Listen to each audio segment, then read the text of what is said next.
Quentin, candidat à Koh-Lanta, le feu sacré, dévoile dans son portrait son histoire personnelle tragique.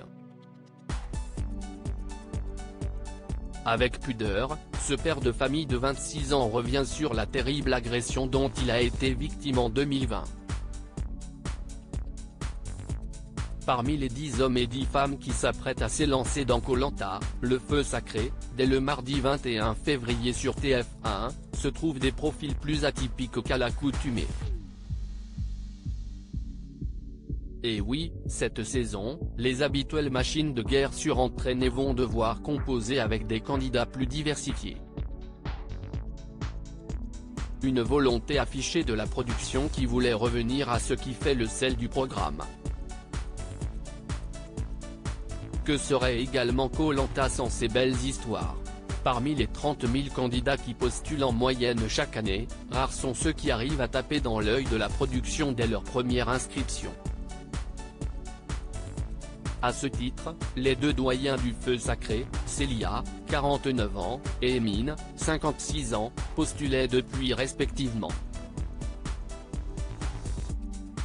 14 et 20 ans.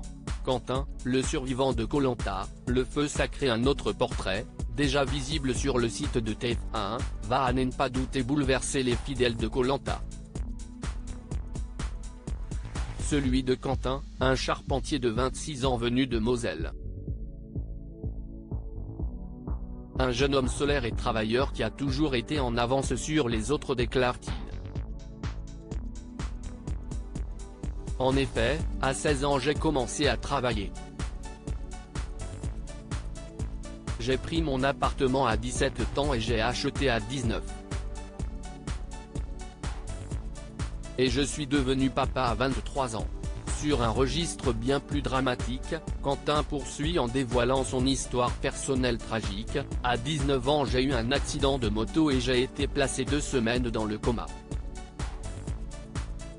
En 2020, j'ai été victime d'une agression.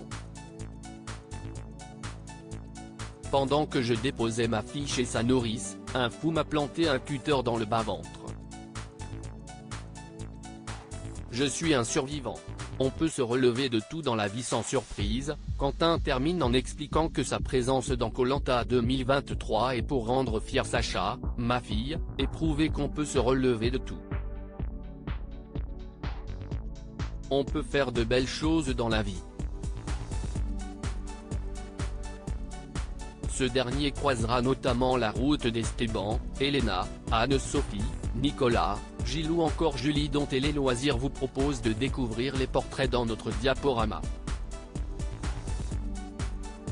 À lire aussi Koh-Lanta 2023, qui est Julie de Bever, la candidate qui a participé à la Coupe du monde de football.